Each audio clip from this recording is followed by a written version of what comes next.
Kaugnay ng kakulangan ng supply ng tubig sa Metro Manila at sa Rizal, makakausap natin si Jason Bayusa, hydrologist ng Pag-asa. Magandang umaga po sa inyo, Ginoong Bayusa. Magandang umaga po, Miss Karen. Okay, sir, ano po ang dahilan kung bakit bumaba ng ganito yung antas ng tubig sa La Mesa Dam? Sa mga aking pagkakatanong po, ang mga major impact po yung demand ng water sa Metro Manila. Yung impact po ng El Nino at pangatlo po yung limited supply from rainfall since September. Opo. Yung La Mesa. Okay, Sir Jason, alam po natin na yung tubig doon sa La Mesa Dam ay galing naman doon sa Angat Dam. Yung Angat Dam ba ay may ganito ring klaseng problema na nasa low critical level na? As of now po, ang water level ng Angat po ay nasa 200.59. Opo. Nasa 20 meters po above low water level pa po siya. Okay. So wala pong problema sa Angat Dam, yung mismong main source ng La Mesa? Opo, wala pa pong problema. Okay.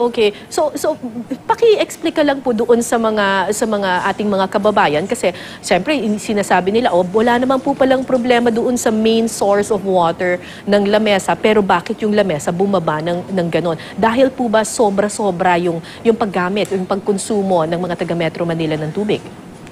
Kaya po bumaba yung La Mesa dahil rin po kasi yung sa pag-ulan po nung last month of 2018, hindi na po bumabaksak sa La Mesa yung mga water rainfall. Okay. At hindi po pwedeng i-increase yung allocation for La Mesa na nanggagaling from Angat? May possibility po pwede rin i-increase. Pero may ano rin po projection kung ano pong kararapat dapat bago maibsan natin ngayong buong summer yung mga water supply needed. Opo. Sir Jason, kasi po kapag kunyari kung sakasakali pong tinaasan yung allocation for consumption sa Metro Manila, ano po ba ang mga maaapektuhan? Kasi alam ko, I'm sure, meron pang ibang mga pinagsiservisyohan yung tubig na nanggagaling mula sa Angat. Yung Angat po, pag tinaasan po yung water supply sa Metro Manila, Opo. ang consequence po siguro mas mabilis yung pag-awas ng tubig sa water level ng Angat. Expect po natin, imbis na mapaabot buong summer yung ating water supply, baka mabawas po.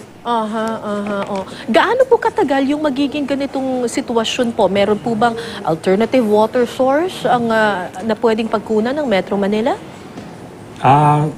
Sa akin pong may mga deep well po ata yung other parts ng Metro Manila.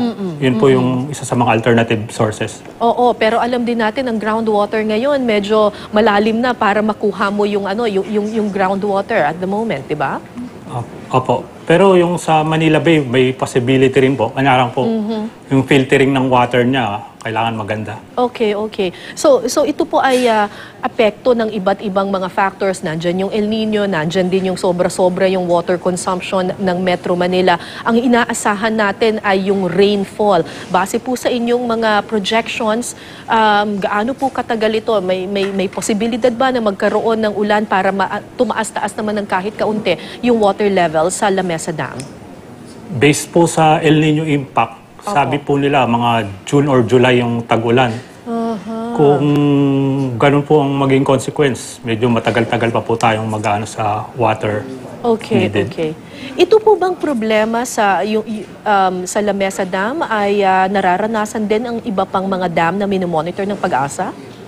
As of now, maganda po mga condition. Halos lahat ng dam na minomonitor ng Manila, particularly other major dams in Luzon. Okay. Except La Mesa po. So La Mesa lang talaga ang nagkaroon ng problema dahil combination of different factors, masyadong maraming konsumo ng tubig, konti ang rainfall, tapos yung El Nino effect. Apo, yun po. Okay. Ang tanong po ng maraming mga kababayan natin, hanggang kailan po kaya magtitiis yung mga tao, at least dito sa Metro Manila, dito sa mababang water pressure na kanilang natatanggap dahil na mababa yung water level sa La Mesa?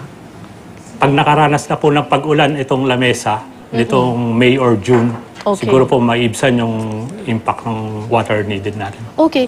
Sir, meron po akong katanungan kasi may ilang pong mga kababayan natin yung nagsasabi na parang bakit naman daw po biglaan yung pagnipis ng water supply diyan sa lamesa. I'm sure nakikita naman daw yung unti-unting pagbaba ng water level. Hindi po ba nag-abiso ang Pag-asa? Wala po bang babala na kumukonti na ng kumukonti yung supply ng tubig diyan sa lamesa? Araw-araw po, lagi kami po nagmo-monitor ng dam. Tapos pag tinatanong po kami ng media kung anong possible consequence, yun nga po ang sinasabi namin, water disruption or rationing of water. So talagang ngayon lang talagang parang nasagad na talaga na kailangan ng mag-cut down on consumption yung mga tao sa Metro Manila. Apo. Okay, maraming salamat po sa inyo, Mr. Jason Bayusa, ang hydrologist ng Pag-asa. Thank you, sir, for your time. Salamat. Salamat po.